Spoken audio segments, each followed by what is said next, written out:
Okay, दो case scenario के booklets हैं।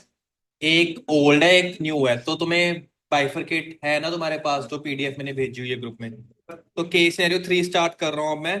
तो ये टीम ए हो जाती है, ये टीम बी हो जाती है। ठीक है, स्कोरिंग भी करेंगे अब हम। तो एक एक करके, मतलब हर मेंबर को आंसर देना। ये नहीं है कि हाँ, कि स्ट्रॉन्ग प्लेयर ही इस टीम से आंसर दे रहा है। आ जाओ, चलो स्टार्ट करते हैं। तो सबसे पहले केस सिनेरियो पढ़ने से पहले हम एक बार क्वेश्चंस देखेंगे। For the transaction relating to renting of commercial space, what would be the rate of tax charged by ABC Limited? तो रेट ऑफ टैक्स की बात कर रहा है। सेकंड में hotel accommodation, with respect to hotel accommodation, GST जो supplier है mister X, वो जीएसटी कैसे चार्ज करेगा। Mister X recipient and ABC क्या है, सप्लायर है। फिर थर्ड क्वेश्चन में है, which of the following option is correct with regards to ITC in respect of procurement of goods meant for purpose of corporate social responsibility. ये कर चुके हैं हम क्या क्वेश्चन। चलो देखते हैं। तो चलो इजी इजी वाले से स्टार्ट करते हैं।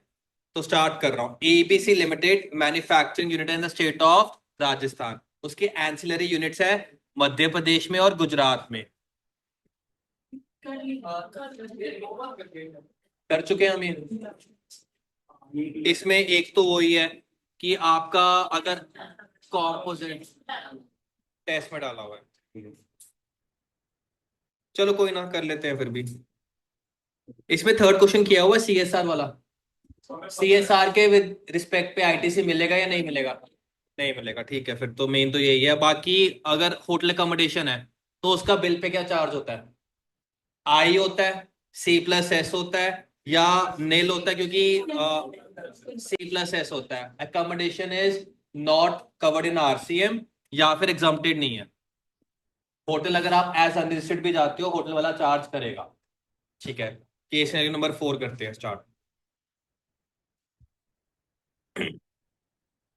X Y Z private limited, पहले क्वेश्चंस देख लेते हैं। पहला क्वेश्चन है, which of the following statement is correct in relation to GST law with respect to hotel accommodation. Same ही क्वेश्चन है। सेकंड है, what shall be the place of supply in relation to gift items purchase by the company. तो POS के regarding question है। Third, which of the following statement is true in relation to gift items and insurance policy purchase by the company. तो इसमें ITC के regarding पूछा हुआ है। Question read करना स्टार्ट करता हूँ। कितने क्वेश्चन है इसके। एक केस सिनेरियो बुकलेट में 30 क्वेश्चन है, दूसरे में 50 है। नहीं सर, अच्छा, 4 5 4 भी है। नेक्स्ट है ई वे बिल के रिगार्डिंग है। ठीक है। फिफ्थ है, what is the most appropriate statement in relation to new warehouse taken on rent by the company. Start करते हैं। XYZ Private Limited is a mid-sized company registered in Delhi, dealing in the manufacturing and distribution of electric goods in India. The company has been operating for over a decade and has a robust supply chain network across the country. Company needs to ensure compliance with various GST regulations with respect to return filing, registration, payment of tax. अब company explore कर रही है expand करना अपना sale channel in India through distributors in each state. In view of the same, company ने following activities ली in the month of June. उन्होंने एक डिस्ट्रीब्यूटर कॉन्क्लेव, मतलब एक फंक्शन ऑर्गेनाइज कराया कंपनी ने। राइट, कौन सी स्टेट में, राजस्थान में, उदयपुर में। जहां पे डिस्ट्रीब्यूटर्स को बुलाया। कंपनी क्या करती है, डिस्ट्रीब्यूटर्स के थ्रू अपना सामान बिकवाती है। तो उन्होंने राजस्थान से, गुजरात से, मध्य प्रदेश से डिस्ट्रीब्यूटर्स को बुलाया, राजस्थान आओ फंक्शन अटेंड करो। अब पूरा जो फंक्शन हुआ, होटल अकोमोडेशन का जो खर्चा आया 25 लाख का, वो किसने पे किया, दिल्ली के ऑफिस ने, जहां पे हम रजिस्टर्ड है। राइट, होटल कहाँ पे लोकेटेड है, राजस्थान में। अब पहला, मयंक, पहला क्वेश्चन आपका, which of the following statement is correct under GST law in relation to hotel accommodation services received by the company. C plus S charge करेंगे, आईजीएसटी चार्ज करेंगे, बिल ऑफ सप्लाई देंगे, या फिर वो चार्ज करेंगे C और S, to the extent the charges are related to participants of Rajasthan and IGST to the extent of participants in Gujarat and Madhya Pradesh. तो जो recipient आ रहा है ना, जो हमारे डिस्ट्रीब्यूटर्स है, वो कौन सी स्टेट से आए हैं, उसके रिगार्डिंग, उसके हिसाब से हम होटल वाले बिल चार्ज करेंगे। अगर राजस्थान का कोई बंदा है, डिस्ट्रीब्यूटर है, वो अगर होटल अकोमोडेशन ले रहा है हमारे खर्चे पे, तो अगर वो राजस्थान से बिलोंग करता है तो C+S करेंगे, अगर डिस्ट्रीब्यूटर किसी और स्टेट का है तो फिर हम उससे IGST चार्ज करेंगे। ऐसा कुछ पढ़ाया है मैंने। तो what is the correct answer? A option. तो टीम 2 को 1 मार्क मिलता है, तो स्कोरिंग भी करते रहो। Right, next. कंपनी ने परचेज किए gift items for distribution to the participants in the conclave. Gift items were purchase from the vendor located in Ludhiana, Punjab, and were delivered to the hotel in Udaipur, Rajasthan for distribution to the participants of the conclave.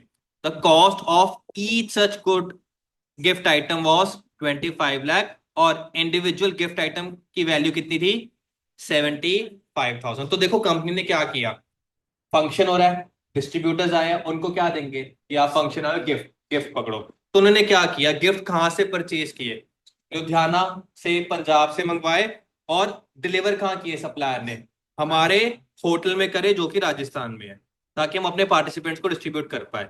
और जो पूरे gift items की cost है 25 lakh, individual item की cost कितनी है? 75,000। अब इसके रिगार्डिंग क्वेश्चन है, तो What shall be the place of supply in relation to gift item purchased by the company? POS क्या होगा?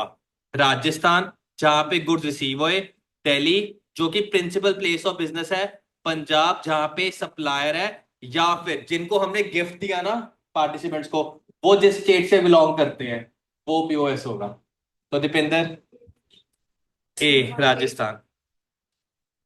तो राजस्थान कह रही है, कोई डिफर करना चाहता है इस टीम से? बी दिल्ली। अब ये मैंने तुम्हें अलग से केस करवाया हुआ है, तुम रेफर कर सकते हो, कोई ना, रेफर करो। कहाँ करवाया मैंने? POS में तुम्हें मैंने अलग से, तुम्हें एक बार रिकॉल करवाता हूँ। POS का चैप्टर निकालो, उसमें हमने केसेस किए थे।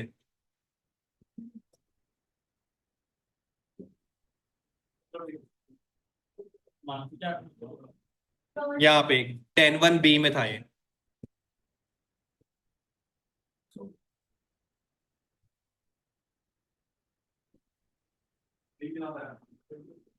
POS क्या होगा? POS दिल्ली होगा, जहाँ पे इवेंट हो रहा है। अच्छा, इस क्वेश्चन में, हाँ ठीक है, उस क्वेश्चन में दिल्ली होगा, बिल्कुल ठीक है। तो करेक्ट आंसर क्या है? दिल्ली। तो दीपेंद्र ने क्या आंसर किया? ए। तो इस टीम को नेम, हाँ कर दिया, बट चलो कोई ना, तभी कंपेटिटिव होगा। -2 नहीं, पॉइंट नहीं मिलेगा।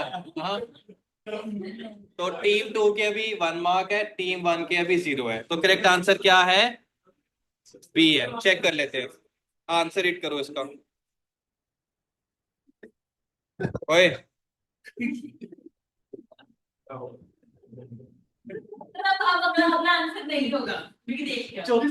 चलो तीसरा फिर। अमन देखा तुमने? सच बताओ, थर्ड का नहीं देखा ना? अमन से पूछूंगा मैं। चलो, तो देख लो एक बार, रीड कर लो ये। क्लियर हो गया सबको? प्रिंसिपल प्लेस ऑफ बिजनेस होगा, तो वो क्या है इस क्वेश्चन में? दिल्ली है। क्लियर? अब आगे चलते हैं। कंपनी ने इंश्योरेंस पॉलिसी परचेज करी। अच्छा, 75,000 से कुछ अमाउंट का लेना देना था इसमें? नहीं, वो तब होता है जब एम्प्लॉय को देना होता है, और 50,000 तक हर एम्प्लॉय को देना अलाउड है। वो चीज अलग से थी कि हाँ सप्लाई है या नहीं है, बट मैंने 75,000 यहाँ पे हमने कहीं भी नहीं पढ़ा हुआ। कंपनी ने परचेज करी insurance policy for its employee travelling for the conclave, and the premium for such insurance policy was 1 lakh which was paid by the company. कोई रिक्वायरमेंट नहीं है under the law requiring any insurance policy. तो अमन का question है C, third question. Which of the following statement is true in respect of gift item and insurance policy purchased by the company? इस पे ITC नहीं मिलेगा। Second, ITC gift का मिलेगा अगर वैल्यू कितने से कम है गिफ्ट की, 50,000। Third, company is eligible to avail ITC only in respect to insurance policy as it is provided to employees, जो कि रिलेटेड पर्सन है। D, there is no restriction in availment of ITC related to gift and insurance policy. तो अमन क्या लगता है, ए B C D? पहला है ITC नहीं मिलेगा, सेकंड है आईटीसी मिलेगा इन रिलेशन टू गिफ्ट जिनकी वैल्यू 50,000 से कम है, third ITC only insurance policy का मिलेगा क्योंकि एम्प्लॉयज को दे रहे हैं, या चौथा है दोनों को आईटीसी मिलेगा। बेसिकली क्या है, या तो बिल्कुल आईटीसी नहीं मिलेगा या मिलेगा। दो ऑप्शन है, एक ऑप्शन है इंश्योरेंस पॉलिसी का मिलेगा, एक है कि गिफ्ट का मिलेगा। तो अमन क्या लगता है, ए बी सी डी? तुक्का मार लो कोई ना, उसके बाद बता दूंगा मैं अगर नहीं आता। सी। तो सी क्या करेक्ट है? करेक्ट क्या है? ए, आईटीसी बिल्कुल नहीं मिलेगा क्योंकि ब्लॉक है। तो इसका आंसर देखते हैं। 17/5 में जो भी गुड्स तुम गिफ्ट की तरह डिस्ट्रीब्यूट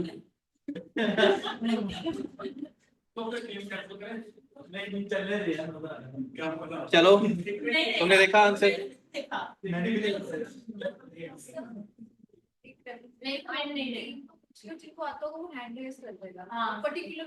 चलो ठीक है, ऐसा कर लेते हैं।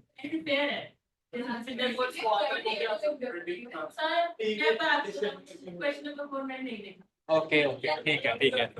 ओके ओके, इधर। अब बताओ आईटीसी अमन गलत नहीं मिलेगा। एक तो गिफ्ट आइटम्स है, गिफ्ट आइटम्स का मिलता है क्या? जो चीज तुमने गिफ्ट कर दी, गिफ्ट दियो, सैंपल दिया, goods lost, stolen, disposed, written off, नहीं मिलेगा। सेकंड, इंश्योरेंस पॉलिसी करवा रहे हो तो अगर स्टैट्यूटरी ऑब्लिगेशन है तब आईटीसी मिलता है। ऊपर लिखा है कि लॉ किसी में रिक्वायर्ड नहीं था, तो आपको दोनों को आईटीसी नहीं मिलेगा। तो करेक्ट आंसर क्या है? ए। क्लियर है सबको? तो तुम्हें भी अभी एक ही पॉइंट है तुम्हारा, टीम 2 का। पहला ठीक था। चलो नेक्स्ट क्वेश्चन करते हैं। अपनी नेगेटिव बोलोगे क्या ना? चलो। अच्छा, company took on rent a new warehouse near its factory in Delhi. तो कंपनी के पास ऑफिस तो था दिल्ली में, उसने एक वेयर हाउस लिया फैक्ट्री के पास for storage and dispatch of goods. The goods are being transported between the factory and new warehouse in a non motorised car. Consignment value single trip की कितनी है? 5 लाख। अब इसके ऊपर क्वेश्चन है, which of the following statement is correct in relation to issuance of e-way bill for transportation of goods between factory and warehouse in non-motorized car? E-way bill is required to be issued by the company for each instance of transportation of goods, irrespective of the consignment value. B, e-way bill is not required to be issued in the given case, irrespective of the consignment value. E-way bill is required to be issued for goods of the consignment value above 50,000 या फिर above D 1 lakh. तो B. क्यों consignment value 50,000 नहीं देखनी होती? क्या है? Non motorise cart है, नॉन मोटराइज कार्ट करके आईटीसी नहीं, सॉरी, ई वे बिल नहीं बनेगा। तो चेक कर लेते हैं, अब थोड़ा ध्यान से करूंगा।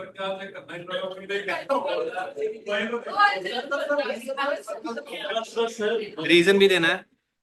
ठीक है।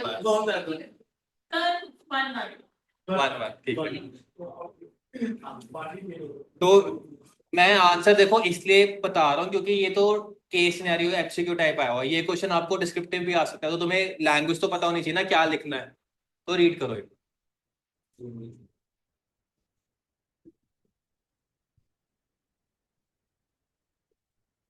ठीक है, चलो नेक्स्ट। स्कोर 1-1 टाइड है। Fifth question, further rent of the warehouse is 18 lakh. तो जो उसने वेयर हाउस की जगह ली है 18 लाख के रेंट पे ली है for initial 11 months and the same will be revise to 21 lakh after the expiry of initial 11 months. अच्छा, तुम्हें एक जनरल नॉलेज क्वेश्चन पूछना चाहता हूँ मैं। रेंट डीड जो बनती है, रेंट एग्रीमेंट बनता है, ज्यादातर तुमने देखा है 11 महीने का बनता है। रीजन क्यों?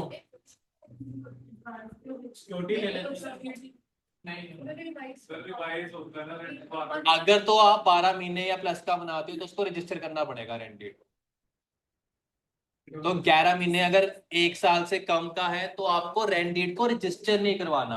तो फ्लेक्सिबिलिटी मिल जाती है कि हमने किसी को रजिस्टर नहीं कराया, हमने गवर्नमेंट को नहीं बताया, आपस में अपनी अट्टी सट्टी बिठा ली है 11 महीने, और इसमें रजिस्टर करने की जरूरत नहीं है। तो ये जनरल नॉलेज क्वेश्चन है। तुमने ज्यादातर रेंट एग्रीमेंट्स 11 महीने का देखा होगा, कि 1 साल का तो करो कम से कम, बट इसका रीजन ये है क्योंकि रजिस्टर करने के भी पैसे लगेंगे, तो वो कॉस्ट बचाते हैं। अच्छा, इसके रिगार्डिंग क्वेश्चन, अब fifth question, which of the following statement is most appropriate in relation to new warehouse taken on rent by the company?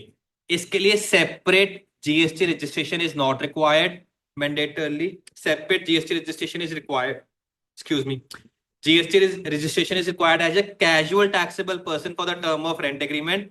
Separate GST registration is required once the rent is more than 20 lakh per annum. तो अभी तुम्हारा है ना, hand raise करके बताओ। बाकी सब answer एक बार अपने माइंड में कर लो डिसाइड। अच्छा बताओ, सेम स्टेट है कि नहीं है?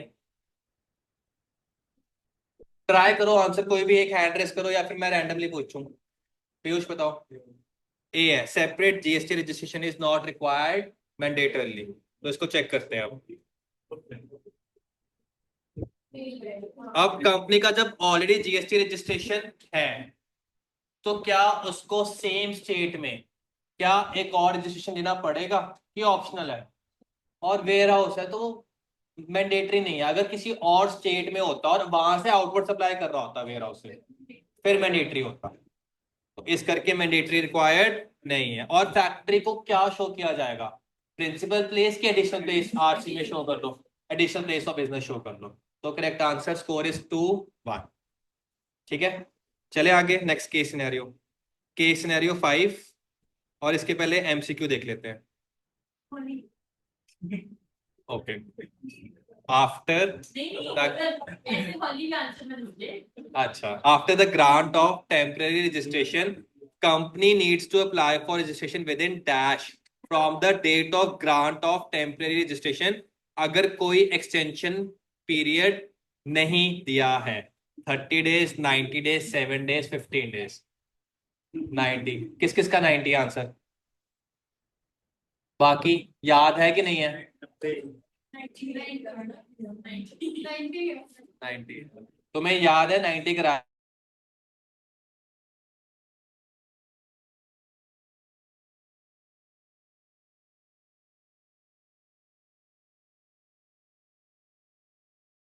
तो फिर पर्सन को क्या बोल दिया जिसको टेम्परेरी दी है, कि तू जब तेरे को ऑफिसर ने टेम्परेरी रजिस्ट्रेशन दे दी उसके 90 डेज के विद इन तू क्या करेगा?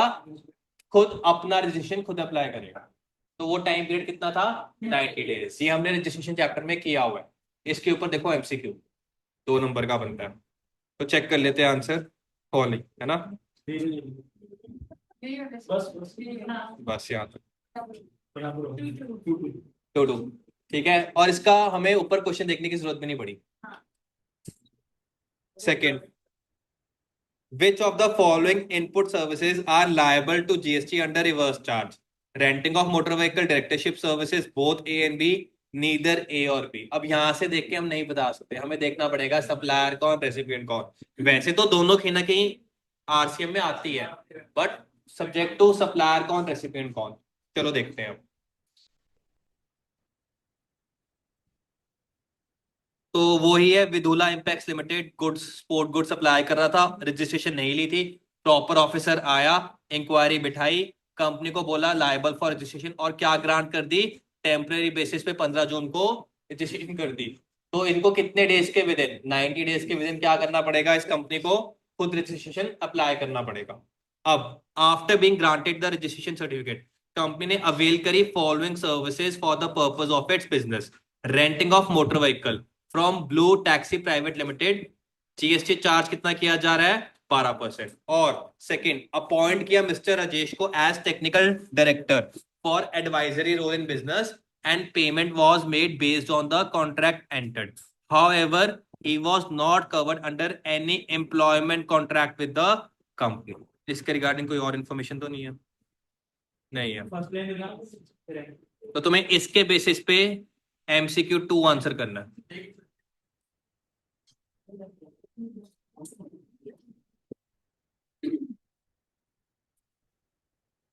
डन। चलो अब बताओ किस पे आरसीएम लगना है। करेक्ट ऑप्शन क्या है? ABCD। बी मतलब सिर्फ डायरेक्टरशिप सर्विसेज पे लगेगा। बी है तुम्हारा फाइनल आंसर, चेक करते हैं।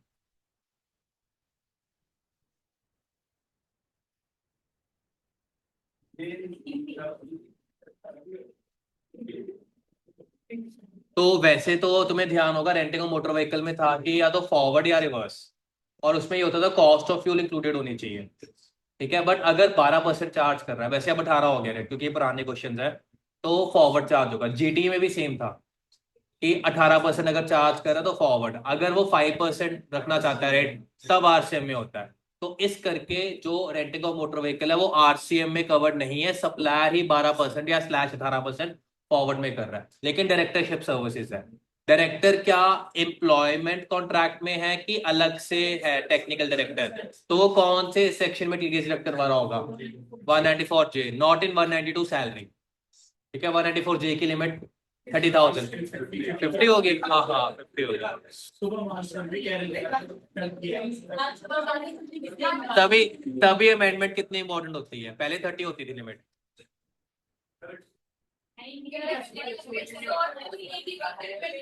हाँ, लिमिट नहीं है उसकी। मतलब उसको अगर सपोज पूरे साल में 10,000 दे रहे हैं तो टीडीएस सिलेक्ट होगा। वाह, मेरे को नहीं पता था ये ऑनेस्टली। देखो तुमसे भी सीखता हूँ मैं, ऐसी बात नहीं है। तो स्कोर क्या हो गया? 3-2। ओके, चलो थर्ड क्वेश्चन देखते हैं। अच्छा, वो कह रही है कि रिकॉल करा दो।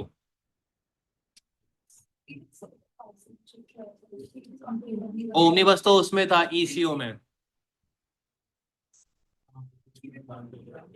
कहाँ पे है ये रहा। तो इसमें अगर तो सप्लायर 18% चार्ज कर रहा है तो फॉरवर्ड चार्ज है और सप्लायर को आईटीसी मिल जाएगा।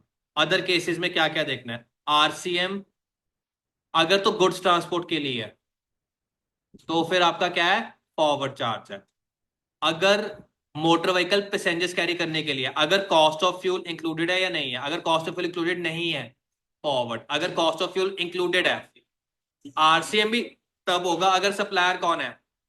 Any person other than body corporate, और रेसिपिएंट कौन है? Body corporate. सप्लायर बीसी नहीं होना चाहिए, रेसिपिएंट बीसी होना चाहिए। ठीक है। याद रहेगा ये सारा? ठीक है, डन हो गया रिवाइज। चलो आगे देखते हैं। Third question, which document is required to be issued by the company in respect of invoice issued on 28th Feb? Debit note, credit note, bill of supply, revised tax invoice। चलो देखते हैं। Okay, during the course of business company ने issue किया invoice to a customer और एरनेसली charge कर दिया higher value by 34,000, और ये इनवॉइस इशू हुआ था 28 फेब को। डेबिट नोट तो डेबिट, क्रेडिट नोट। तो कंपनी ने क्या किया? इनवॉइस इशू किया और गलती से इनवॉइस में ज्यादा डाल दिया, तो उसको क्या करेगा? वो कम करेगा और रेसिडेंट को बोलेगा तेरे को मैं क्या कर रहा हूँ? क्रेडिट कर रहा हूँ, तेरा अकाउंट कम कर रहा हूँ, क्रेडिट कर रहा हूँ। वैसे डेबिट बैलेंस होता है डेटर का, तो क्रेडिट कर रहा हूँ तो उसके लिए कौन सा नोट इशू करेगा? Credit note. तो इसका आपका बी आंसर है, इसको चेक भी नहीं कर रहा, सब ठीक है। स्कोर क्या हो गया? 3-3। वाह वाह दीदी वाह, स्टैंडिंग ओवेशन। तुम एक बारी बात सुनो, तुम स्टूडेंट्स भी तो ज्यादा हो इस साइड, फिर तो हमेशा ही। चलो ओके, अगला क्वेश्चन देखते हैं। कंपनी को अपनी फाइनल रिटर्न कब तक फाइल करनी है? तुम्हारे लिए टीम 2 है ना तुम। ओके, तो अब स्टार्ट करते हैं। Further in the month of Feb, नहीं यहाँ से होगा, इसके ऊपर है। In the month of March 24 company ने हैवी लॉसेस इंकर करे। It applied for cancellation of GST registration on 15 March 24। Order of cancellation कब हुआ? 30 मार्च को, और उस ऑर्डर में लिखा कब से कैंसिल हो रहा है? 15 मार्च। तो इस इंफॉर्मेशन को यूज करके बताओ कि उसको फाइनल रिटर्न कब तक फाइल करनी है। ऑप्शन एक बार इंफॉर्मेशन पढ़ लिया सबने? देखो कैंसल के लिए अप्लाई किया 15 मार्च को, ऑर्डर आया 30 मार्च को, और 30 मार्च के ऑर्डर में लिखा ऑफिसर ने कि तेरा नंबर कैंसल्ड कब से है, 15 मार्च से। तो इस इंफॉर्मेशन के बेसिस पे आपको बताना है कि उसको अपनी फाइनल रिटर्न कब तक फाइल करनी है, 30 अप्रैल, 30 अगस्त, 15 जून, 30 जून। सेक्शन 45 देखो, रेफर कर सकते हो, कर लो, कोई ना, कर लिया।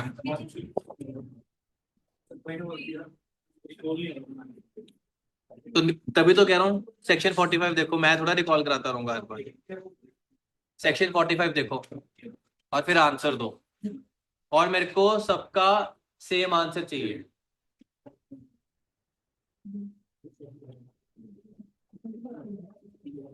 मॉड्यूल में निकालो, मॉड्यूल में section 45, section 45 registration chapter, return chapter, return chapter में बुक में देखो। हाँ, इसको अब लॉ को यूज करके बताओ क्या बनेगा। कनव क्या आंसर है? 30 जून कह रहा है कनव।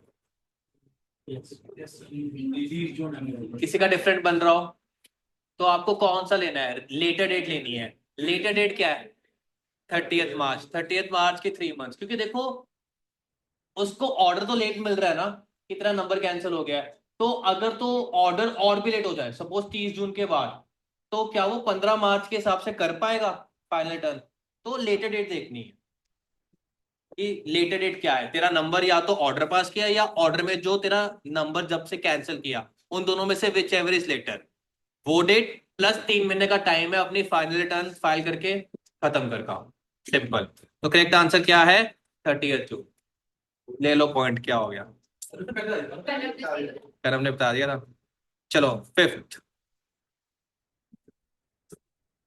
Further in the month of Feb 24 company ने जनरेट किया E way bill for interstate movement of transport of goods.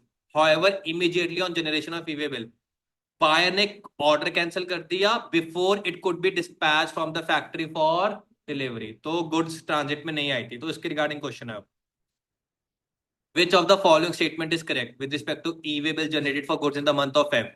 एक बार जनरेट हो गया ई वे बिल, कैंसिल नहीं हो सकता, 24 घंटे के विदिन, 48 घंटे के विदिन, 72 घंटे के विदिन। कितने घंटे के विदिन? 24। सब एग्री कर रहे हैं? तो 24 आवर्स। तो चेक कर लेते हैं आंसर। क्लियर है? रूल 138 अगर याद रहता है तो उसको टाइड 4-4। काफी कंपेटिटिव मैच लग रहा है। ओके, ऑनलाइन सबको क्लियर है? जितने भी हमने केस सिनेरियो करे हैं, 2-3 केस सिनेरियो जो करे हैं, सबको आंसर ठीक पता लग पा रहा है? बोर हो रहे हो?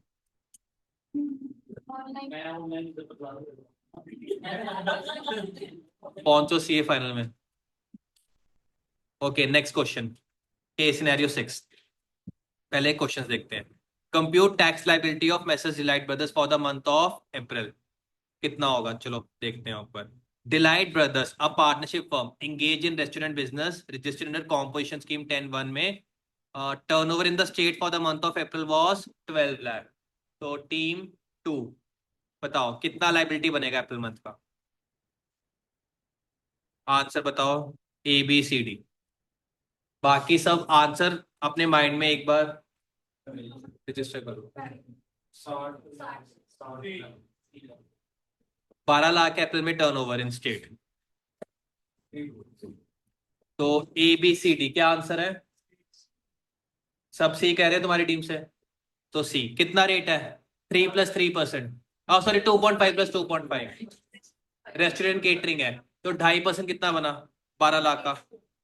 30,000। तो 30,000 ईच। करेक्ट आंसर क्या होगा? सी होगा। चेक कर लेते हैं एक बार। ठीक है, डन। तो एक पॉइंट दे दो अपने आप को। नेक्स्ट, सेकंड क्वेश्चन क्या है? Out of the new orders received by the firm in में, which of the following services are exempt from GST. तो देखना पड़ेगा कौन सी एग्जाम्प्ट है, कौन सी टैक्सेबल है। तो उसने न्यू ऑर्डर्स मई मंथ में रिसीव करे to run a mess facility for supplying food eight.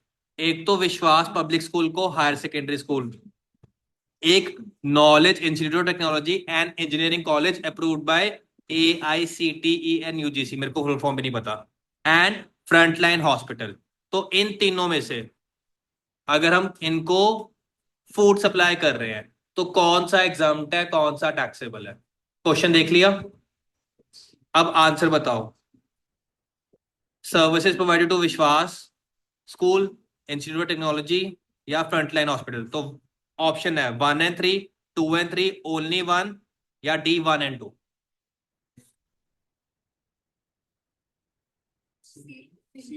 सी। तुम्हारी टीम से सबका सी आ रहा है? चलो चेक करते हैं।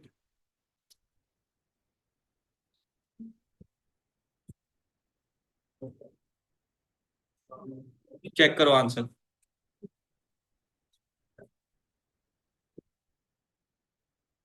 ओके, तो जब फूड किसको दिया जा रहा है, स्कूल को, तो उस केस में एग्जाम्प्ट होता है। लेकिन अगर किसी इंस्टीट्यूट को दिया जा रहा हो तो नहीं है, हॉस्पिटल को दिया जा रहा हो तो नहीं है। नोटिफिकेशन नंबर, जो नोटिफिकेशन करवाया उसी में, तो देख लो। राइट, तो पॉइंट गोज टू टीम 1। अगला क्वेश्चन देखते हैं। Time of supply of catering services provided to coral limited company. तो टाइम ऑफ सप्लाई के ऊपर है, मनवीर आंसर करना चाहिए। इट हैज प्रोवाइडेड, हाँ पता है, बट उसको टाइम ऑफ सप्लाई बहुत मुश्किल लगता है इस करके। It has provided catering services to coral limited company for their annual general meeting. Services provide करी 3 जुलाई को। Invoice was not issued by the firm to the company till end of अगस्त। हाउएवर पेमेंट 25 जुलाई को bank में मिल गई थी। अच्छा, पेमेंट 25 जुलाई को मिली और बैंक अकाउंट में क्रेडिट कब हुई? 28 जुलाई को। तो इसके इंफॉर्मेशन को यूज करके बताओ what is the time of supply. 3 जुलाई। क्या टाइम पे इनवॉइस इशू हुआ है? नहीं हुआ। तो आपको क्या देखना है, प्रोविजन ऑफ सर्विसेज और पेमेंट डेट। पेमेंट डेट में से देखो, 25 जुलाई को बुक्स में रिकॉर्ड किया होगा, 28 जुलाई को बैंक में आया, तो 25 जुलाई और 3 जुलाई, विच एवर इज अर्लियर, 3 जुलाई। तो करेक्ट आंसर क्या है? ये है। चेक कर लेते हैं एक बार। 3 जुलाई, तो उनको एक पॉइंट मिलता है। नेक्स्ट क्वेश्चन है आपका कॉम्पोजिशन स्कीम पे। ओके, अब from the beginning of next financial year, Messrs. Delight Brothers will close down the restaurant business and will provide the service of repairing of air conditioner. Firm कह रही है कि हम composition scheme को continue करना चाहेंगे अगर एलिजिबल है तो।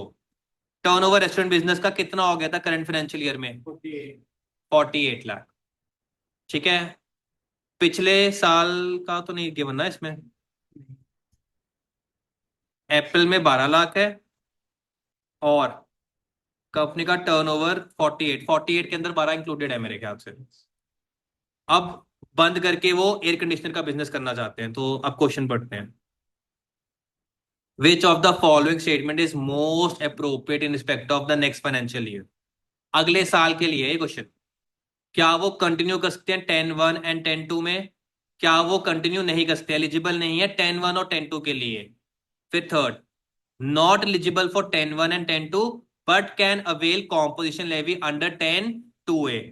या फिर डी, ना ही 10(1), ना ही 10(2), ना ही 10(2)(a)।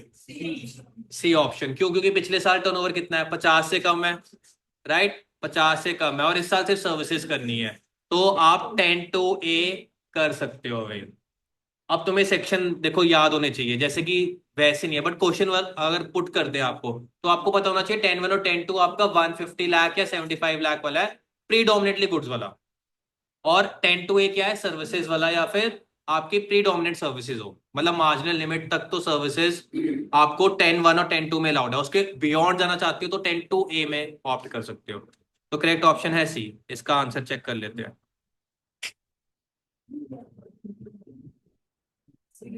सी है, रीड कर लो।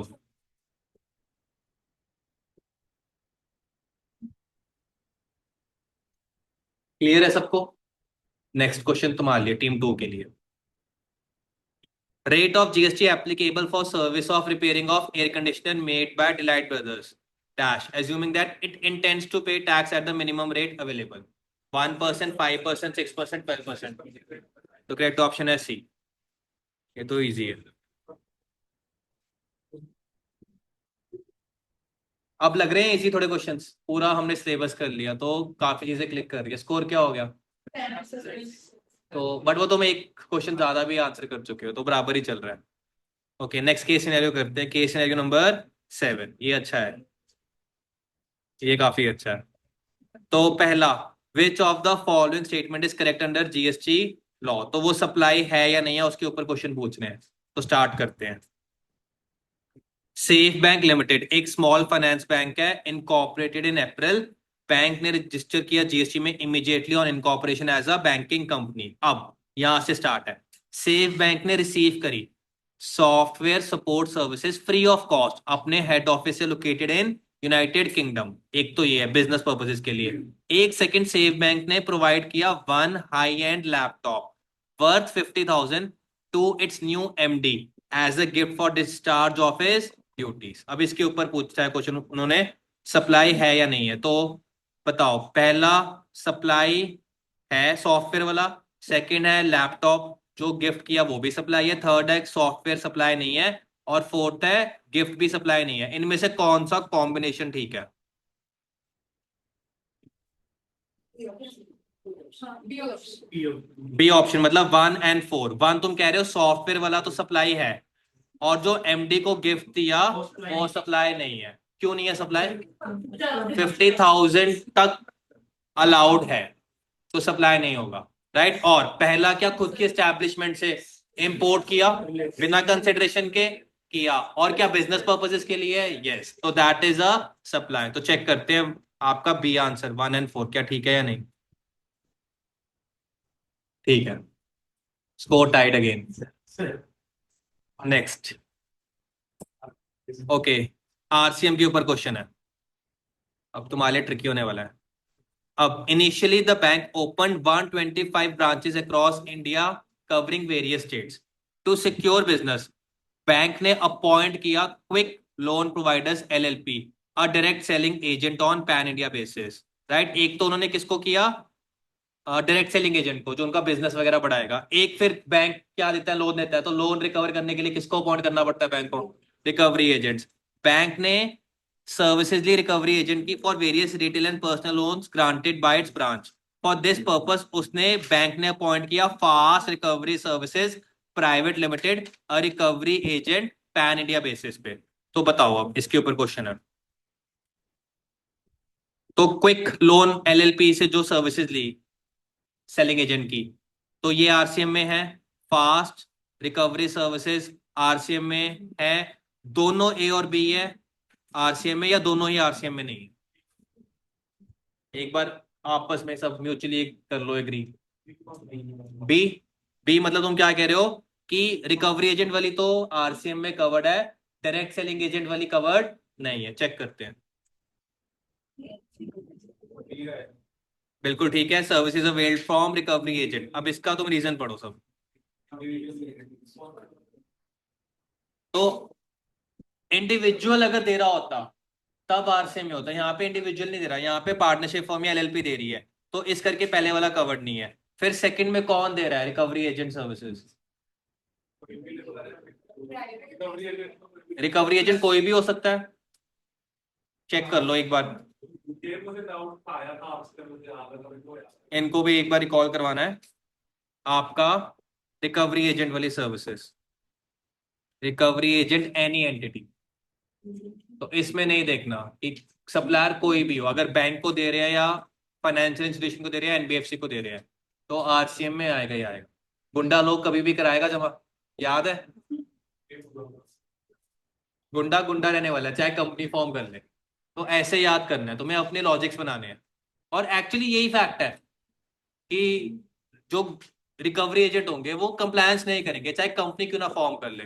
तो इस करके ऑलवेज अंडर आरसीएम। हाँ, अगर कोई कार डीलर है, या सपोज यानी मैम ने अपॉइंट कर लिया रिकवरी एजेंट, तुमसे फीस आ नहीं रही है, मोनिका मैम मैसेज डाल डाल के थक गए, तो क्या मैम अगर रिकवरी एजेंट करते हैं तब भी आरसीएम है?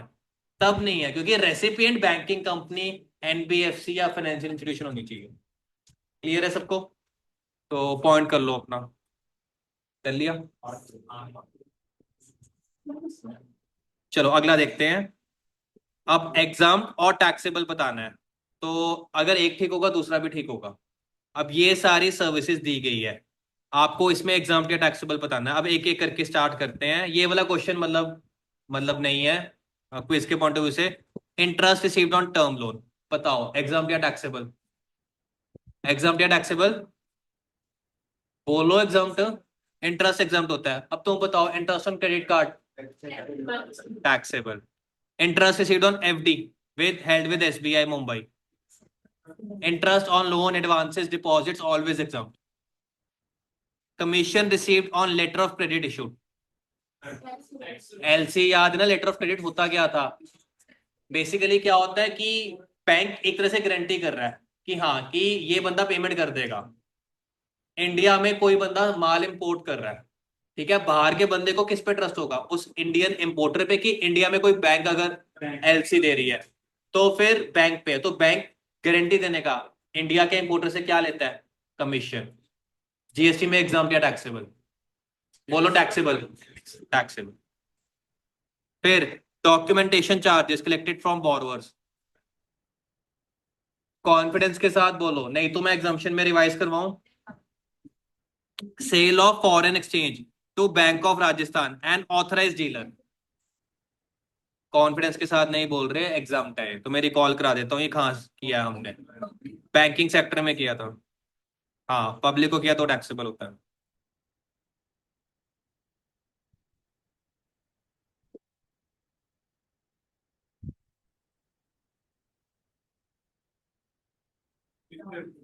ये वाला कमीशन और ये देखो, याद आ गया? ओके तो कैलकुलेट करो एग्जाम कितना बन रहा है। 1075, 25 लाख, 15,60,000। अब फिंगर्स क्रॉस्ड, होपफुली ऑप्शन में हो आंसर। अगर ना हो तो बहुत ही होता है कि एक तो ऑप्शन हो चाहे गलत हो बट ऑप्शन होनी चाहिए। सी। और फोर्थ का क्या होगा? टैक्सेबल कितना हो जाएगा फिर? 620, 3 लाख और 125।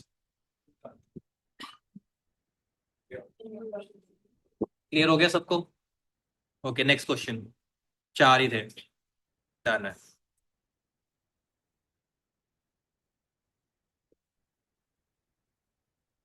Case scenario number 8 Lala ji का है।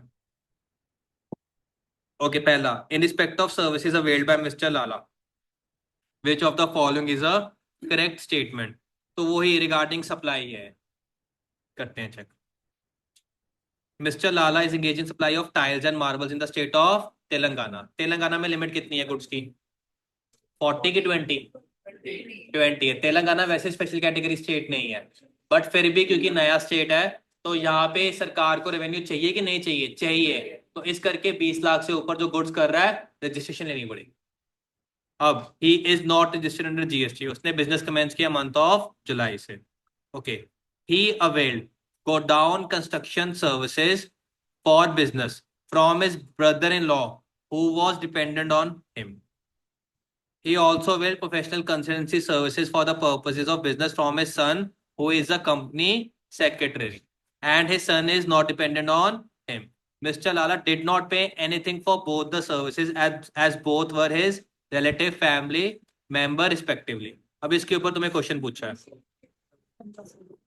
तो बताओ क्या एक सप्लाई है दोनों में से, या दोनों ही सप्लाई नहीं है, दोनों सप्लाई है, टीम सप्लाई? Team to. आपकी बारी है, चलो बताओ।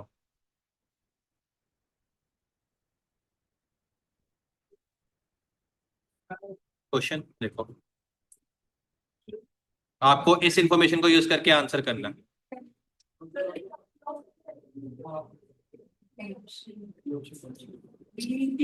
चाहता था गलत हो जाए। अब बताओ इसमें, हाँ इसमें आपको जो गोडाउन कंस्ट्रक्शन सर्विसेज है जो ब्रदर इन लॉ से मिली, क्या वो डीम्ड सप्लाई है? नहीं है। ब्रदर इन लॉ मैंने लिखवाया था, इन लॉज फैमिली रिलेटिव नहीं है, जवाई नहीं होता, साला जीजा नहीं होते हैं। एक्सपीरियंस से नहीं कह रहा, वैसे ही बता रहा हूँ ये मेरे पे बात आ गई। और अब स्वाति तो एक बार मिल ही चुकी है तुमसे, फिर से मिले, देखो आपके भाई के बारे में देखो, सर ये कहते हैं रिलेटिव नहीं होता। हाँ हाँ, मेरा ब्रदर इन लॉ है, गुजरात रहता है। तो दिस इज सप्लाई है ये। ओके, प्रोफेशनल सर्विसेज अपने सन से ली फ्री ऑफ कॉस्ट।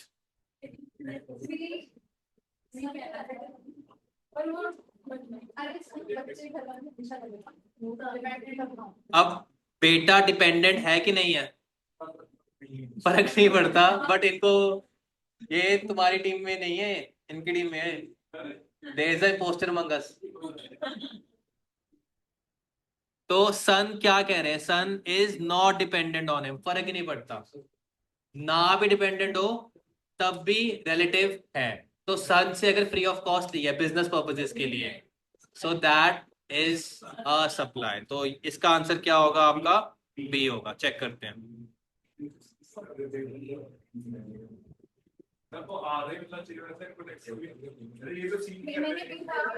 दीपेंद्र ने ठीक करवा दिया, बाकी सबने तो गलत कर दिया था, उन्होंने brother in law relative family member में डाल दिया था।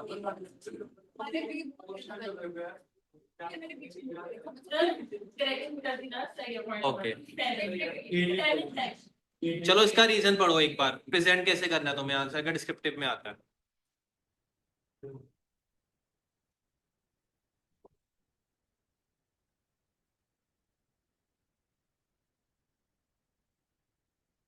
क्लियर है सबको? राइट, अगला क्वेश्चन 88 हो गया स्कोर।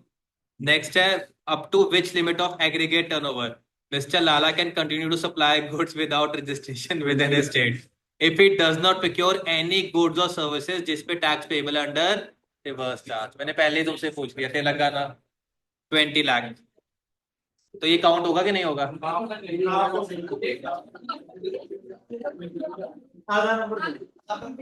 अच्छा चलो, चलो वैसे मेरे को ये बताओ, किस किस को भूल जाना था ये चीज कि तेलंगाना है, कि गुड्स है 40 लाख।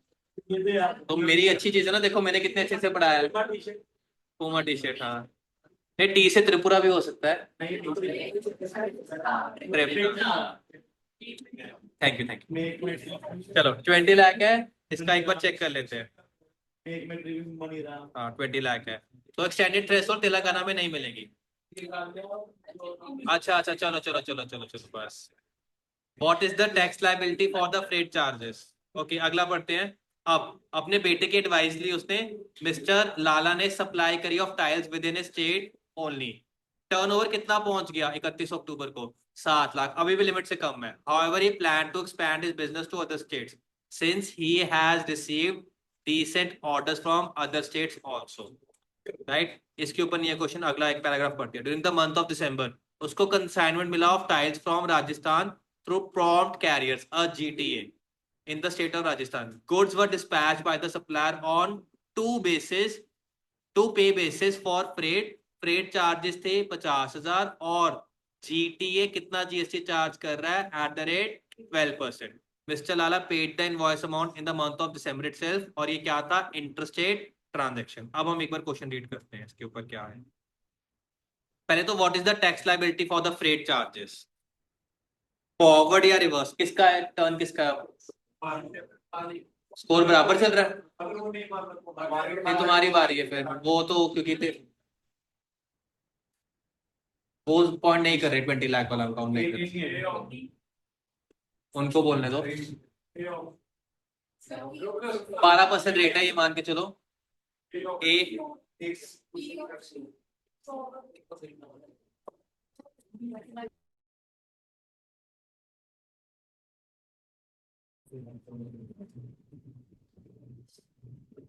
ऑन टू बेसिस होता है कि अगर तुमको सर्विसेज चाहिए तो पे करके ही सर्विसेज पे दूंगा, सप्लायर पे कर रहा है। बताओ, पढ़ लिया? बताओ A B C D. B forward के रिवर्स, फॉरवर्ड होगा, और क्या रेट होगा, 12%। 50,000 का 12%, बी ऑप्शन। और अगर जीटीए ना होता, कोई और टेम्पो ट्रैवलर वगैरह होता, फिर क्या होता जीएसटी रेट, फिर एग्जाम होता, ध्यान रखना। गुड्स ट्रांसपोर्ट एग्जाम है, कोरियर एजेंसी या फिर जीटीओ तब टैक्सेबल हो सकता है, और अगर इंडिविजुअल करवा रहा है जीटीए के लिए तब भी एग्जाम है। एचयूएफ अब ध्यान, एचयूएफ भी, हाँ रजिस्टर अनरजिस्टर्ड, ओ नील है, एग्जाम है, गलत कर दिया तुमने। तुम अनरजिस्टर्ड, अभी रजिस्टर्ड कहाँ हुआ है? अभी मैंने बताया तुम्हारा पॉइंट अब गलत हो गया।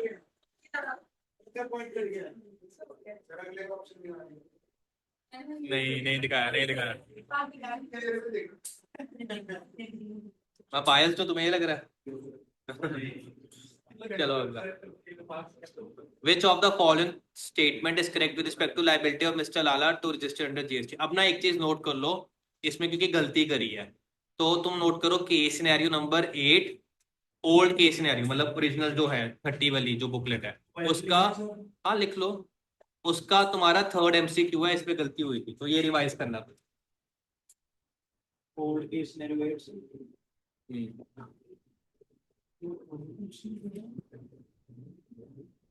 चलो, which of the following statement is correct? Mr. Lala is liable to register in the month of December for receipt of GTA services. क्या GTA services आरसीए में कवर हो गया? क्या वो नोटिफाइड रेसिपिएंट है?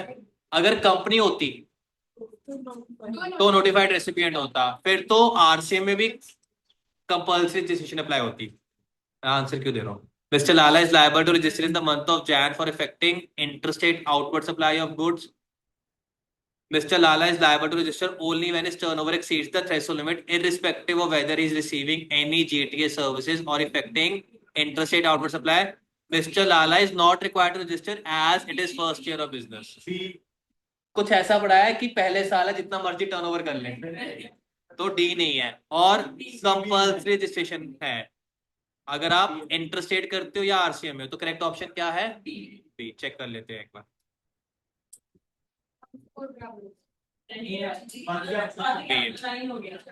ठीक है, चलो नेक्स्ट क्वेश्चन पे। चलो कोई ना, मैं तुम्हारे लिए एक दिखा दूंगा। चलो दिखा दिया, ठीक है। मैंने किया था, तुमने नहीं देखा यार, वो गलती से हुआ था। अच्छा, what is the time of supply of goods? Time of supply का क्वेश्चन है। During the month of Jan mister Lala ने अपनी पहली इंटरस्टेट सप्लाई करी तमिलनाडु को ऑन 4 जैन। जैसे ही फर्स्ट इंटरस्टेट सप्लाई करेगा क्या रजिस्ट्रेशन लेनी पड़ेगी? टर्नओवर चाहे 15 लाख है, 20 क्रॉस नहीं भी करा, क्योंकि इंटरस्टेट आउटवर्ड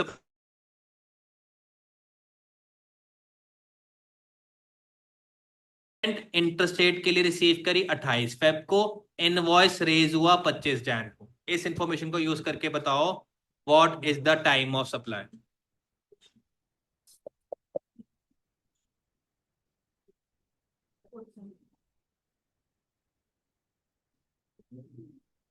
क्वेश्चन देख लिया? ऑप्शन दिखाएं, चलो ऑप्शन देखते हैं।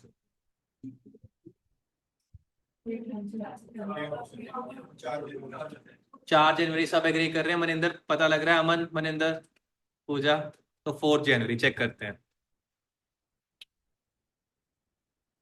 4 जनवरी इज करेक्ट। 12/2 लग रहा है। इसमें क्या पेमेंट डेट रेलेवेंट है?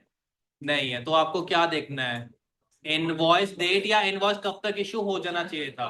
तो रिमूवल देखना है कि फैक्ट्री से रिमूव होने से पहले, अगर गुड्स इनवॉइस बाद में हुआ और फैक्ट्री से रिमूव पहले हो गए तो फिर वो इनवॉइस डेट पकड़ लेंगे। बस ये डेट देखनी है, और कोई डेट देखनी है? ये देखनी है इनवॉइस इशू या कब तक इशू जाना चाहिए, विच एवर इज अर्लियर। तो करेक्ट आंसर इज 4 जनवरी। चलो नेक्स्ट केस सिनेरियो करें। ओके, तो पहला है डोनेशन जो मिस्टर जो पूर्वी ने दी टू एक चैरिटेबल ट्रस्ट, तो इसके रिगार्डिंग की एग्जाम्प्ट है, सप्लाई है या नहीं है, फॉरवर्ड में है या रिवर्स में है, तो रीड करते हैं। पूर्वी रजिस्टर्ड अंडर जीएसटी, रजिस्टर्ड है स्टेट ऑफ मध्य प्रदेश। हमेशा रजिस्टर्ड अनरजिस्टर्ड है उसको टिक कर लिया करो या कुछ हाईलाइट कर लिया करो। पिछले क्वेश्चन में इंपॉर्टेंट हो गया था क्योंकि बंदा रजिस्टर्ड नहीं था, तो सर्विसेज एग्जाम्प्ट हो गई थी जीटीए की उससे। Supplying multiple taxable goods and services, उसने फॉलोइंग एक्टिविटीज ली कौन से मंथ में? अक्टूबर में। अब डोनेट किया मनी टू ट्रस्ट, ठीक है, in the memory of a late father. अब ट्रस्ट ने एक रूम कंस्ट्रक्ट किया इन द स्कूल इस डोनेशन से एंड राइट किया donated by miss Purvi in the memory of her father on the door of the room so constructed. तो बताओ supply, not a supply, supply taxable under forward charge या reverse charge, क्या exempt supply? तुम्हारी turn है, तो not a supply. Exam तो नहीं है, नॉट अ सप्लाई। चेक कर लेते हैं आंसर।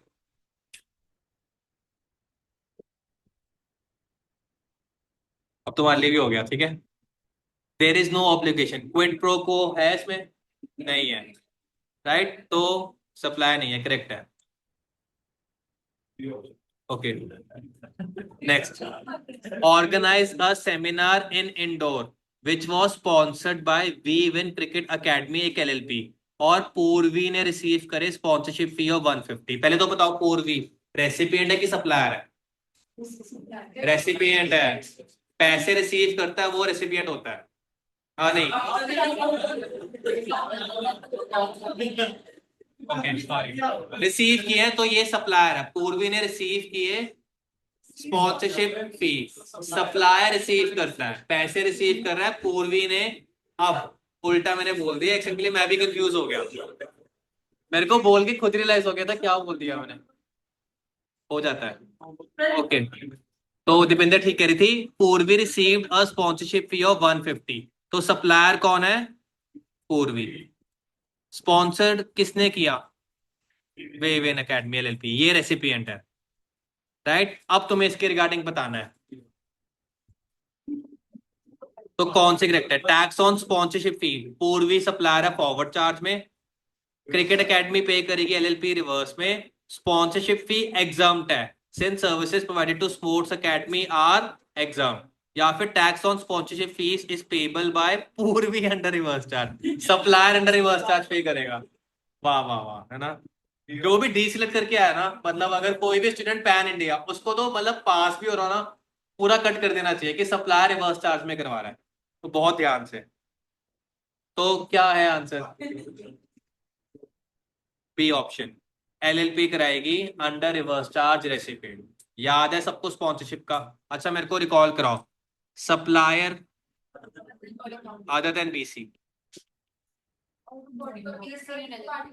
इसमें बॉडी कॉर्पोरेट या पार्टनरशिप फर्म, और पार्टनरशिप फर्म जीएसटी में एलएलपी भी आती है और सिंपल पार्टनरशिप फर्म भी आती है। अब ये जीएसटी में है, किसी और लॉ में डिफरेंट हो सकता है कि फर्म लिखा है क्या उसमें एलएलपी आती है नहीं आती। कई बार क्या होता है, एलएलपी को कंपनी की तरह ट्रीट किया जाता है, जीएसटी में एलएलपी को पार्टनरशिप फर्म की तरह ट्रीट किया जाता है। ठीक है, third question, determine the nature of supply and applicable GST rate. ठीक है, Bindusar Public School intend to distribute gift packages consisting of fountain pen, calculator, tape dispenser to its students on the occasion of Children's Day. Therefore, उन्होंने contract किया पूर्वी से कि 28 अक्टूबर को कि 2000 packages कर सिंगल प्राइस पे, एक ही प्राइस होगी 250 रुपए। अब जीएसटी रेट 5%, 12%, 18% है तीनों आइटम्स की रिस्पेक्टिवली। अब इसके ऊपर क्वेश्चन है, तो बताओ composite 12% rate, mixed 18% rate, composite 18% rate, mixed 12%। इसकी बारी है, ओके। मिक्स है कि कॉम्पोजिट? मिक्स्ड है, जीएसटी रेट 18, तो आपका करेक्ट ऑप्शन है बी। इनको इजी क्वेश्चन आ रहे हैं थोड़े, लग रहा है, क्वेश्चन ही कर रहे हैं आप लोग। तो करेक्ट ऑप्शन है बी, ठीक है। ओके आगे चलते हैं आप। Received the following payments during the month of October. Earn किया 160 by performing at a western music concert Indore में। अर्न किया 50,000 for renting a space for use as textile emporium. Receive किया 70,000 for supply of farm labour. तो कितना exam है amount?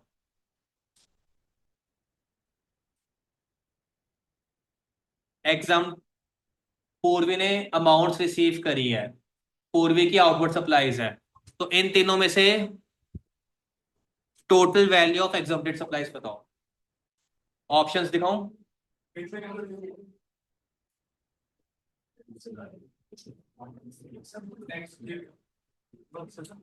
Done.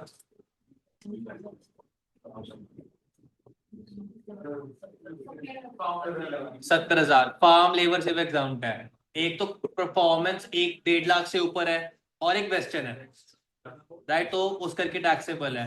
फिर अगर आप रेंट आउट कर रहे हो स्पेस, रेंटिंग तो वैसे ही टैक्सेबल है, कहीं एग्जाम नहीं है, तो करेक्ट आंसर क्या है? 70।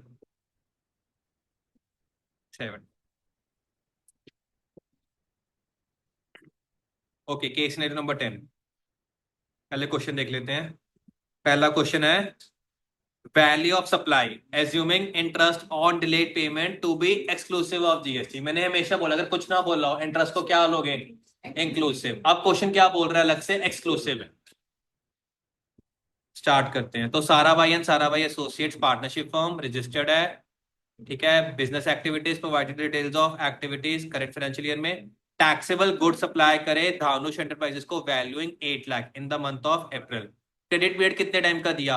1 मंथ का। उसके बाद बोला कितना रेट ऑफ इंटरेस्ट चार्ज करूंगा? 12%। पेमेंट रिसीव हुई धानुष से after a lapse of 2 months from the date of supply. तो इसी का बताना है वैल्यू ऑफ सप्लाई कितनी हुई। वैल्यू ऑफ सप्लाई बताओ।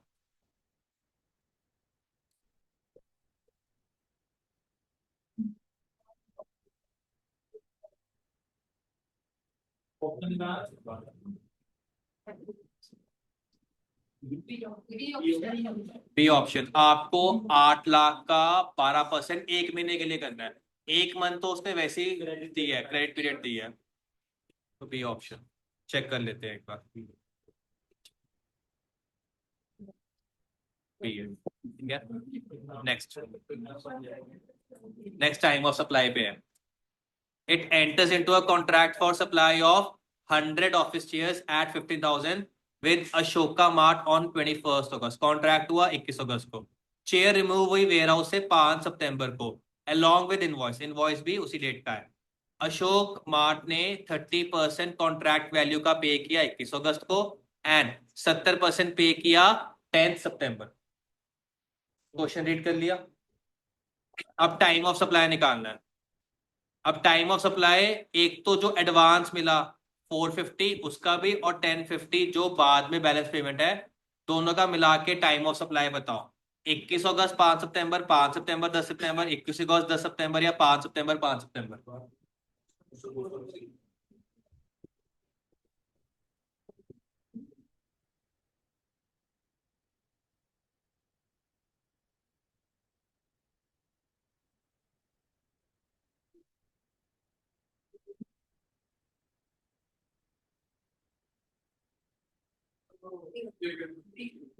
कर दो, हेल्प हो जाएगा। नहीं, बट उनकी बारी है। मैंने कहा है मन में रखो जब तक। बताओ क्या आंसर देना है। क्या पेमेंट डेट रेलिवेंट है गुड्स के केस में? तो आपको क्या देखना है? Invoice date. इनवॉइस कब तक इशू हो गया? 5 सितंबर को। और क्या टाइमली हुआ है? यस, क्योंकि रिमूवल के साथ हुआ है, तो 5 सितंबर दोनों का होगा, ठीक है। राइट, अगला थर्ड क्वेश्चन क्या है? थर्ड है determine value of output supplies made by Sarabhai जिसपे tax payable under reverse charges. Okay. In the month of October, it provided services by way of transportation goods in a goods carriage by road to Fisheries Department of Government of India, which is registered under GST only for the purpose of deducting tax at source. Sarabhai ने is a registered GTA and charge किया 1,20,000 for the said services. किसकी turn है? तुम्हारी है ना। एक तो ये हो गया। It also provided services of direct selling agent to an NBFC located in Mumbai in the month of December for 50,000. Where it organized a business exhibition in the month of December for which it received a sponsorship fee of 3 lakh. Okay, बाकी information नहीं use करनी हो। इन तीनों information के basis पे तुम्हें बताना है कि आरसीएम में कितनी वैल्यू आएगी।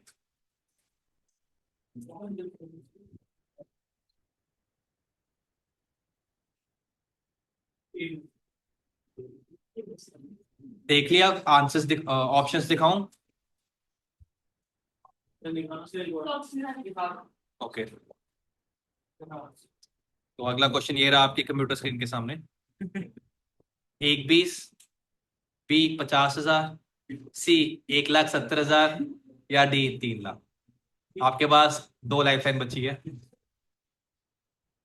50-50 ऑडियंस पोल।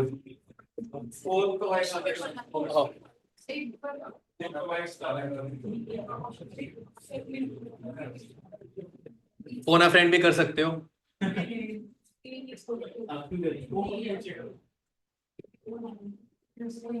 फाइनल आंसर बताओ। डी ऑप्शन 3 लाख तुम्हारा। वो नहीं होता 60 सेकंड्स का टाइमर होता है, तो वो है शुरू के क्वेश्चन है।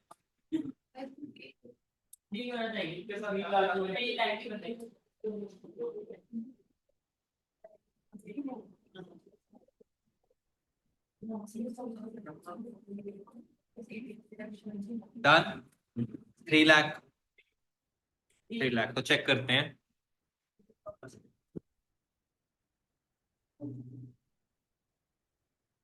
3 lakh is the correct option. तो देखो पहला तो इंडिविजुअल डायरेक्ट सेलिंग एजेंट नहीं है, इसलिए आरसीएम नहीं है। सेकंड है उसने टीडीएस डिडक्ट करने के लिए जीटीएस सर्विसेज दी है, तो सर्विसेज एग्जम्प्ट है। क्योंकि जो गवर्नमेंट डिपार्टमेंट है, कल भी हमने भी डिस्कस किया था, जो टीडीएस डिडक्शन के लिए ही सिर्फ रजिस्टर है। अगर ऐसे गवर्नमेंट डिपार्टमेंट को तुम देते हो जीटीएस सर्विसेज, तो that services will be exempt. अगर एग्जम्प्ट हो गया, क्या फॉरवर्ड रिवर्स की बात आएगी? नहीं आएगी। तो करेक्ट ऑप्शन क्या है? डी। तो ठीक है, तो आरसीएम आएगा फिर।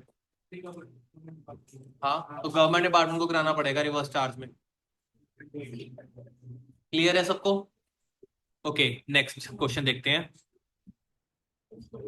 Free gifts of value of 50,000 provided by Sarabhai and Sarabhai to each of its employ. इस पे ऊपर देखने की लोड ही नहीं है।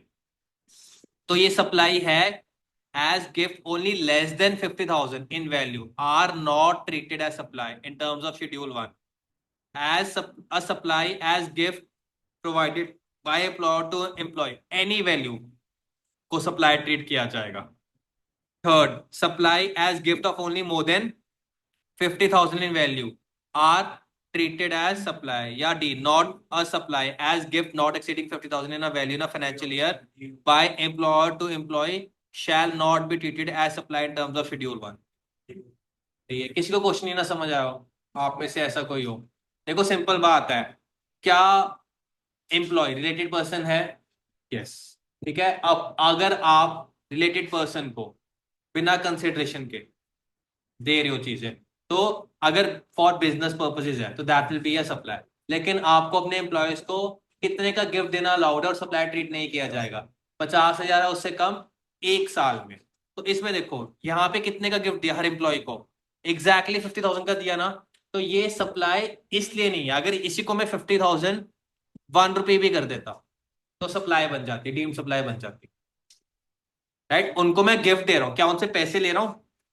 नहीं ले रहा। अगर तो पैसे ले रहा होता हूं तब क्या सप्लाई होगा? तब 7(1)(a) में हो जाएगा सप्लाई। राइट, यहां पे हम 7(1)(c) देख रहे हैं, तो उसमें पैरा 2 देख रहे हैं। तो करेक्ट ऑप्शन क्या होगा? डी। चेक कर लेते हैं एक बार। बिल्कुल ठीक है। किसका था ये पॉइंट? अच्छा, इनका था। ओके, नेक्स्ट लास्ट क्वेश्चन है, आईटी से कितना मिलेगा? It availed services of Dhruv Travel Agency for organizing a free vacation for its top performing employees in the month of December।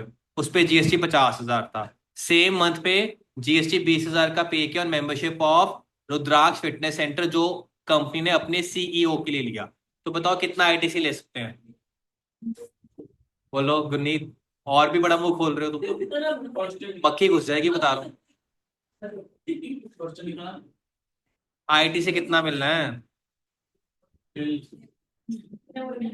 नहीं, सब एग्री कर रहे हैं?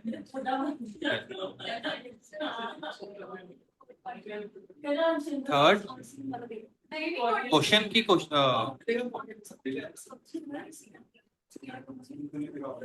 देखो, स्पॉन्सरशिप सर्विसेज किसने दी? Sarabhai and Sarabhai associate partnership firm.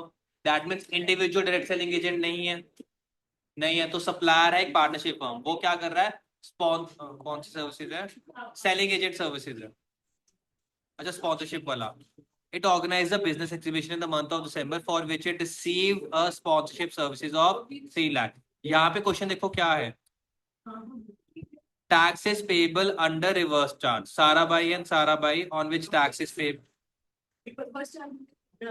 एक सेकंड,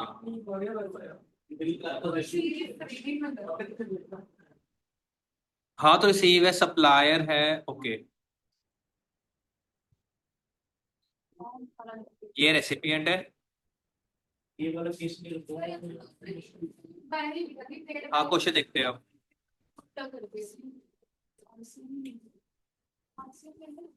अच्छा ये बोल रहा है value of outward supply, Sarabhai and Sarabhai की आउटपुट है, लेकिन इस पे tax payable under reverse charge है।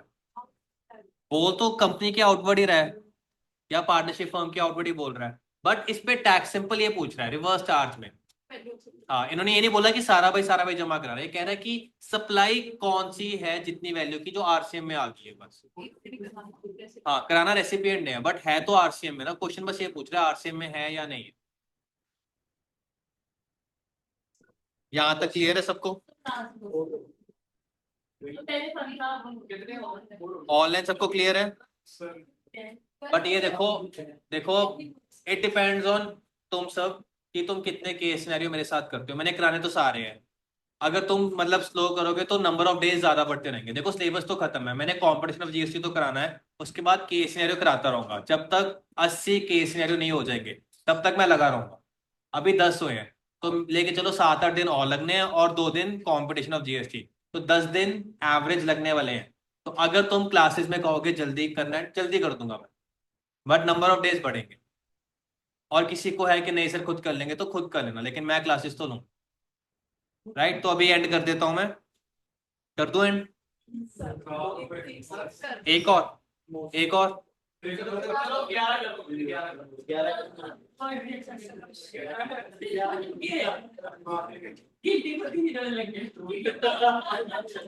हाँ ये अच्छा, चलो ये करते हैं, लास्ट है, इजी भी है।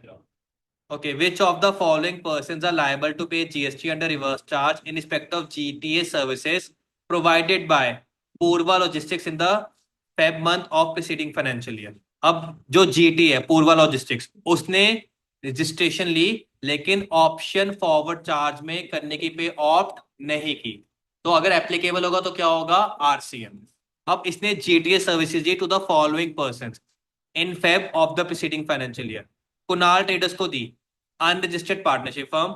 मिस्टर अमर को दी, a casual taxable person not registered under GST.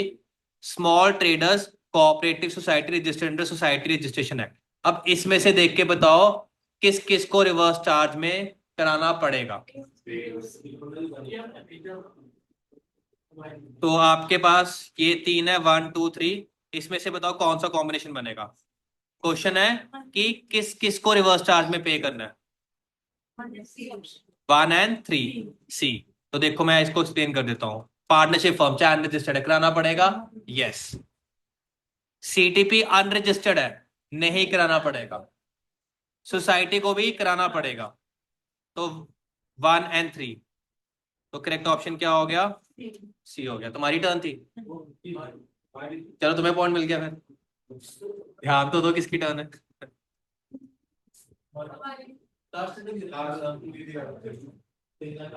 चलो नेक्स्ट, अब क्वेश्चन तुम्हारे लिए फिर से आ गया। In a particular consignment in month of March, वैसे क्या फर्क पड़ रहा है? कोई तुम्हें ट्रॉफी मिल रही है? तुम्हें लगता है मैं दूंगा? इतनी ट्रॉफीज मिल चुकी है तुम्हें ऑलरेडी, पूछ लूंगा अगर बची हो कोई। In a particular consignment in the month of March of preceding financial year, Purva logistics transported the following: defence equipment, railway equipment, organic manure. अब इसके ऊपर क्वेश्चन है कौन कौन से इक्विपमेंट्स या गुड्स एग्जाम्प्ट है जिनका ट्रांसपोर्टेशन है। डिफेंस, रेलवे, ऑर्गेनिक, और आपके ऑप्शंस है। क्यों रेलवे नहीं है? चीट कोड क्या है? मदर टेरेसा, डॉक्टर मोना, और मदर टेरेसा, कुछ भी। सही बात है, अवॉइड करना बनता है। मैंने कुछ पढ़ाया नहीं ना, मेरे को पता है मदर टेरेसा के बारे में।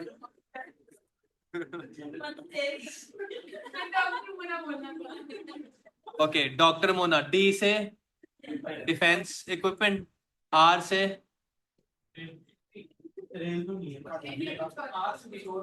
चलो रिवाइज कर लेते हैं, मैं भी भूल गया हूँ, इतना तुमने दिमाग मेरा खर्च कर दिया है। तो गुड्स ट्रांसपोर्ट में, डी से डिफेंस और मिलिट्री इक्विपमेंट, आर से था रिलीफ मटेरियल, एम से था मिल्क, बट मिल्क प्रोडक्ट्स नहीं है, milk salt food grain including flour pulses rice, O से ऑर्गेनिक मैन्योर या फर्टिलाइजर्स, एन से newspapers magazine registered with register of newspaper, A से एग्रीकल्चर प्रोड्यूस। राइट, तो इसमें आपका क्या है correct option? C. Right, last time of supply, बस 3 MCQ है। Purva logistics exercise the option to pay GST at the rate of 12% for April in the current financial year. It provided GTA services to Bama Steels on 1st April, invoice issue किया 5th में and payment receive हुई 6th May को। तो team 2, what is the time of supply?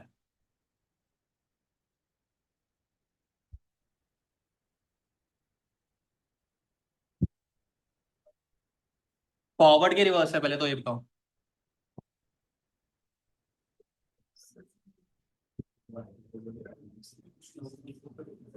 GTA किस rate पे पे करने को तैयार है? 12%, 18% या 12%, तो फॉरवर्ड हो जाए, फॉरवर्ड लगेगा। फॉरवर्ड में आप बताओ आपको क्या है, फॉरवर्ड चार्ज ऑफ सर्विसेज में, राइट, प्रोविजन ऑफ सर्विसेज के कितने डेज के विद इन इनवॉइस इशू हो जाना चाहिए? 30 डेज। क्या हुआ है, GTA सर्विसेज थी 1st April को, इनवॉइस इशू हुआ 5th May को, तो बियॉन्ड 30 डेज है, तो कौन सी डेट रेलिवेंट हो जाएगी? 1st April। और पेमेंट डेट, पेमेंट में आपका बैंक में डेबिट हुआ या बुक्स ऑफ अकाउंट में रिकॉर्ड हुआ, विच एवरेज अर्लियर, एक दी है 6 में, इन दोनों में से अर्लियर कौन सी है?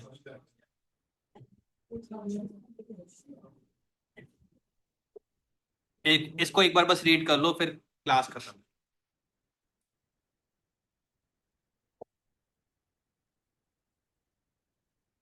Okay, draw.